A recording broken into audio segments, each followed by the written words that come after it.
बिस्मिल्लाहिर्रहमानिर्रहीम। ज़कात किसको देनी है, कितनी देनी है और कब नहीं देनी है, ये तमाम के तमाम ज़कात के ज़रूरी और अहम मसाइल इस वीडियो में मैं आपके सामने अर्ज़ करूँगा। क्योंकि रमज़ान मुबारक का बाबरकत महीना आने वाला है और बहुत सारे लोग इस महीने से पहले ज़कात अदा करते हैं। तो आज इस वीडियो के अंदर कुछ गलत फहमी लोगों की, जो लोग गलत करते हैं उनको दूर करने की कोशिश करूँगा और ज़कात के बारे में चंद अहम गुजारिशात, जो ज़रूरी मसाइल है, वो आपके सामने पेश करूँगा।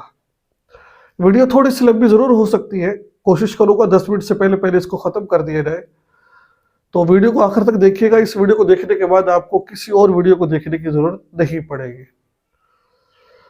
अगर आप चैनल पर न्यू हैं, चैनल को सब्सक्राइब कीजिए। फेसबुक पेज पर देख रहे हैं, फॉलो का बटन दबाकर आगे शेयर ज़रूर कर दीजिएगा, ठीक है। नाज़रीन, पर्दे में रहकर सुनने वाली माँ बहनों, गयूर भाइयों, दोस्तों, ज़कात दीन का अहम रुकन है। अल्लाह ताला कुरान पाक में कई मकामात पर जहाँ नमाज का जिक्र करते हैं, वहाँ ज़कात का भी जिक्र करते हैं। वअक़ीमुस्सलाह व आतुज़्ज़काह। ज़कात अदा करने से इंसान का जो माल है वो पाक हो जाता है। जैसे मिसाल के तौर पर एक शख्स ने 1000 रुपया कमाया है और उस पर ज़कात आती है। अगर वो उसमें से 25 रुपये अल्लाह के रास्ते में दे देगा, अल्लाह उसके ऊपर से बलाओं को, टेंशनों को टाल देंगे और बाकी जो उसके 275 रुपये है वो उसके पाक हो जाएंगे। अगर हम ज़कात अदा नहीं करेंगे तो यकीन माने बड़ी से बड़ी परेशानी भी हमें आ सकती है। अल्लाह ताला की ज़ात को पता है मैंने इससे कैसे पैसे लेने हैं। वो कोई मुसीबत भेज कर, कोई किसी तरीके से आपसे पैसे ले सकती है। तो बेहतर यह है कि इंसान अल्लाह के रास्ते में माल निकाले, खुद ब खुद निकाल दे, ठीक है। सबसे पहले जिक्र करते हैं, ज़कात आकिल बालिग मुसलमान पर फ़र्ज होती है और ज़कात साल गुजरने के बाद फ़र्ज होती है। अब देखिए, इसके अंदर लोग गलत फहमी क्या कर रहे होते हैं कि एक आदमी साहिब निसाब बना, यानी कि उसके पास इतना पैसा आ गया कि वो साहिब निसाब, आगे सारी बातें बताऊंगा, वो साहिब निसाब बन चुका है, वो सब कुछ उसके पास है। अब वो ज़कात अदा कर रहा है, रमज़ान में ज़कात अदा कर रहा है।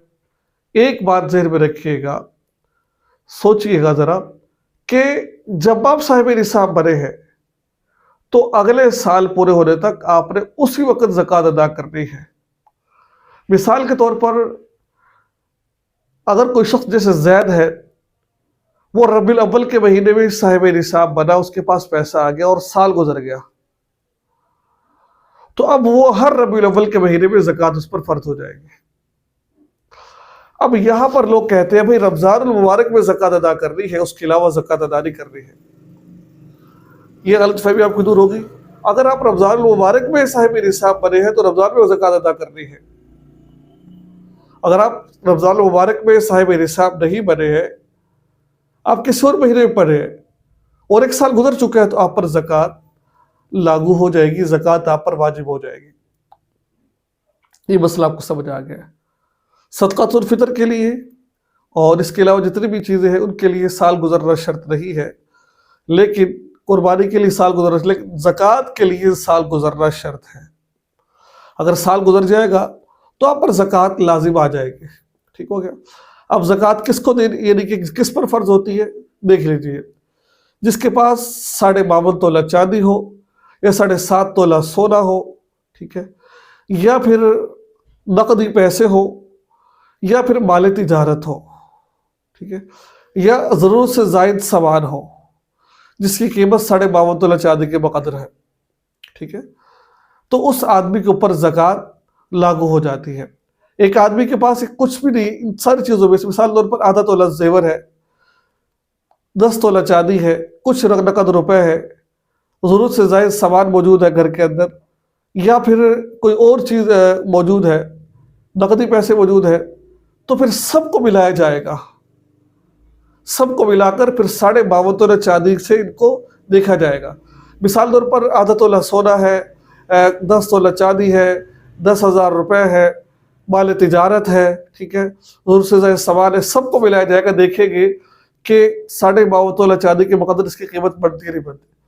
اگر 12.5 چاندی کے مقدار قیمت بن گئی تو اس پر زکوٰۃ آ جائے گی، اس پر زکوٰۃ آ جائے گی، اس کو زکوٰۃ دینی پڑے گی اس کو، ٹھیک ہے، سب کو تو آپ کو ملایا گیا، تو یہ بات آپ کو سمجھ آ گئی ہے۔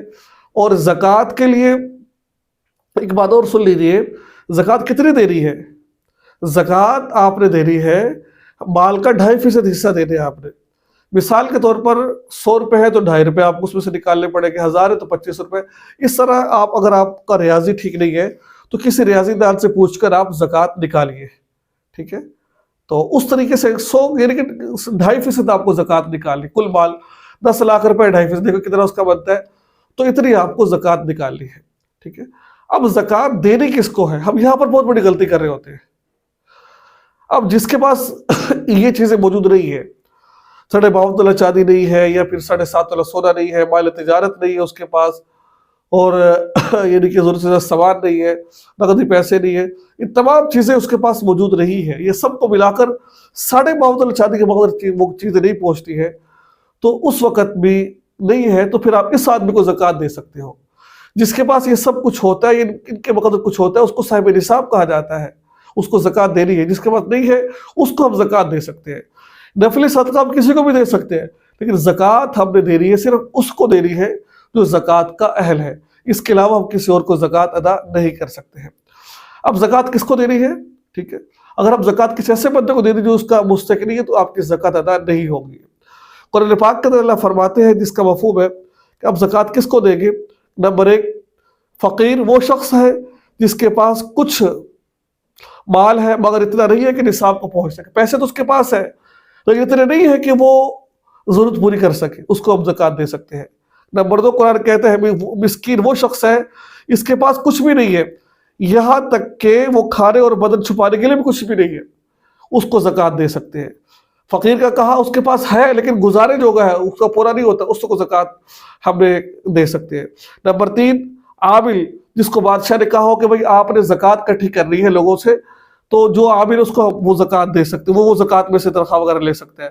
نمبر 4، رقاب، غلام، ٹھیک ہے، یعنی کہ غلام ہے، اگر آپ چاہو کہ یہ غلام ہے، بھائی اس کا جو آقا ہے بڑا جابر ہے، آپ کسی کو بھائی میں آپ کو 10,000 روپے دیتا ہوں، 50 دیتا ہوں، اس کو چھوڑ دو زکوٰۃ کی مد میں، تو آپ اس کو آزاد کروا سکتے ہو، آپ اس کو کہتے ہیں رقاب۔ نمبر 5، فارم و غارم، مراد مقروض، یعنی کہ اتنا قرضہ ہو اس نکالنے کے بعد نصاب باقی نہ ہو، یعنی کہ قرضہ اتنا ہے کہ آپ نے دے دیا ہے، 10 لاکھ قرضہ ہے آپ کو، 10 لاکھ دینے کے بعد کچھ بھی آپ کے پاس نہیں ہے، خالی ہو گیا، آپ اس کو زکوٰۃ دے سکتے ہو۔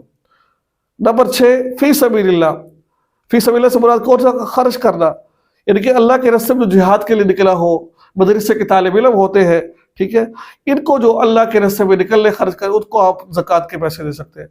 نمبر 7، ابن السبیل، مراد مسافر، ایک مسافر اس کے پاس پیسے تو ہے، جیسے مثال کے طور پر میرا تعلق قصور سے ہے اور میں یہاں سے چلا جاتا ہوں کراچی چلا جاتا ہوں، اب میرے پاس پیسے تو موجود ہیں لیکن میرے پاس ATM نہیں ہے، میں مالدار ہوں لیکن میرے پاس کچھ نہیں ہے، میں مثال دے رہا ہوں میں، تو اب کیا ہوگا کہ میں چاہے جائے کہ میرے پاس پیسے ہیں لیکن اس وقت جیب میں نہیں ہے، گھر میں پڑے ہوئے ہیں، تو آپ اس کو بھی، مسافر کو بھی زکوٰۃ دے سکتے ہو۔